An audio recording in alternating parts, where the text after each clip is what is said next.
ஈரோடு மாநகரில் காலை முதல் வெயில் வாட்டிய நிலையில் திடீரென கனமழை வெளுத்து வாங்கியது. இதனால் வெப்பம் தணிந்து குளிர்ச்சியான சூழல் உருவாகியுள்ளது. கூடுதல் விவரங்களுடன் இணைகிறார் செய்தியாளர் குணசேகரன். விவரங்கள். நிச்சயமாக ஈரோடு மாநகரை பொறுத்த வரைக்கும் கடந்த ஒரு வார காலமாகவே வெயிலினுடைய தாக்கம் அதிகரித்து காணப்பட்டது. 100 டிகிரி ஃபாரன்ஹீட்டிற்கும் அதிகமாக வாட்டி வதைத்த இந்த வெயிலின் காரணமாக வாகன ஓட்டிகளும் பொதுமக்களும் தவித்து வந்த சூழ்நிலையில்தான் இன்று மாலையில் கனமழை பெய்திருக்கின்றது. காலை முதல் வெயில் அதிகரித்து தான் காணப்பட்டது. இந்த நிலையில் மாலையில் திடீரென கருமேகங்கள் திரண்டு கனமழை கொட்டியது.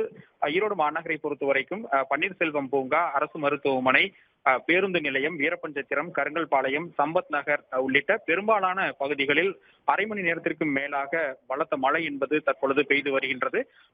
மாலையில் பள்ளி முடிந்து செல்லக்கூடிய மாணவர்கள் இந்த மழையின் காரணமாக சாலைகளில் பயணிப்பதில் சற்றே அவதிப்பட்டாலும் கூட இந்த கனமழையின் காரணமாக இந்த வெயிலினுடைய தாக்கம் முழுமையாக தணிந்து குளிர்ச்சி நிலவுவது பொதுமக்களிடையே ஒரு நிம்மதியையும் சந்தோஷத்தையும் ஏற்படுத்தி இருக்கிறது. தகவல்களுக்கு நன்றி குணசேகரன். உடனுக்குடன் செய்திகளை தெரிந்து கொள்ள சன் நியூஸ் பெல் ஐகானை கிளிக் பண்ணுங்க.